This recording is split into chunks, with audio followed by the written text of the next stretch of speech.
عليكم البنات، مرحبا بكم في قناتي وقناتكم من مطبخي. كيما راكم تشوفوا جيت اليوم باش نقدم معكم وصفة رولة باذنجان والفلفل.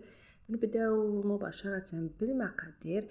هنايا كنت ديجا حضرت المكونات هذوما. هنايا الباذنجان تاعي قطعته هكذا شرائح وذبلته في شويه زيت، يعني شويته برك هكذا في شويه زيت من الجهتين. وعندي حبيبات الفلفل ثاني اللي كنت نحيت لهم الزريعه هذيك الداخل، واحتفظت بالغطاء هذا باش نزيدو نغطي به كي ندير الحشو.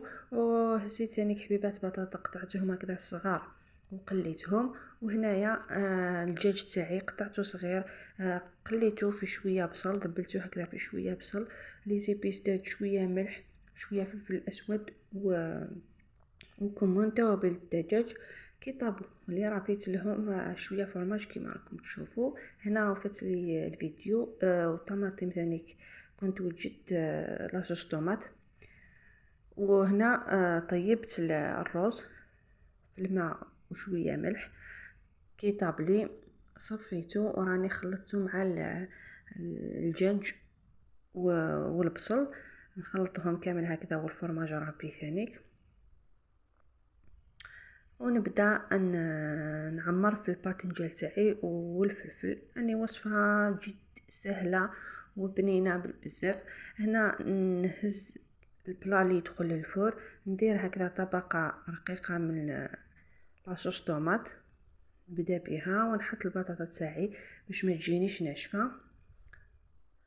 ومن جهه واحده اخرى نبدا نعمر الباذنجان تاعي والفلفل هكذا. هنا يعني نوعت الفلفل، درت هذا الاصفر وهذا اللي يجي اورانج، الاخضر والباذنجان. نرجع له هكذا الغطاء تاعو بعد ما يعني نعمرهم بالحشو تاعي هكذا ونغطيهم. صلصه طماطم البنات كنت رحيت حبيبات الطماطم تاعي رحيتهم. قليت قبل درت الثوم يتقلى في المقلاب في شويه زيت. ومن بعد زدت له الطماطم هذيك، درت له شويه ملح، شويه فلفل اسود والفلفل العكري والزعتر. هذا ما كان تجي يعني لاصوص الطوماط تاعكم تجيكم بنينه. نبدا نعمر هكذا في الفلفل تاعي والباذنجان هكذا. هي من الاحسن الا كان الفلفل تاعكم هكذا كبير كيما اللي خدمت به هنايا، من الاحسن ديروا يعني المول تاعكم يكون ولا الطبق اللي يدخل للفرن يكون شويه كبير هكذا. نهز الباذنجان تاعي، نحط الحشو ما نكثرش ونروليه. الطريقه راهي واضحه في الفيديو. تقدروا تستبدلوا ثاني الدجاج ديروا اللحم المرحي كما تحبوا.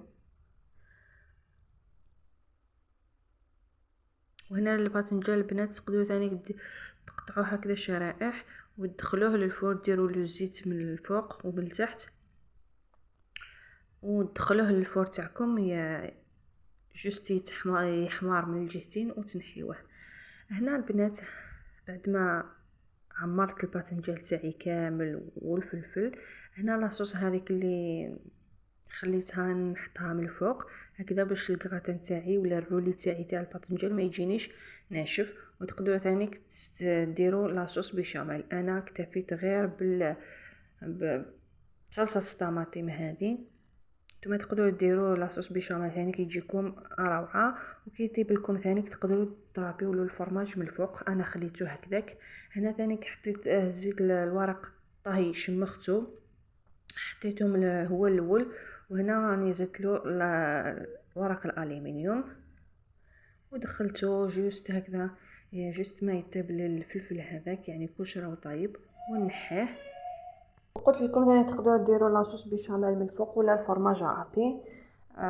هذه هي وصفتنا البنات، ان شاء الله تعجبكم وتجربوها. ما تنساوش تشتركوا في القناه وتفعلوا زر الجرس باش يلحقكم كل جديد. سلام.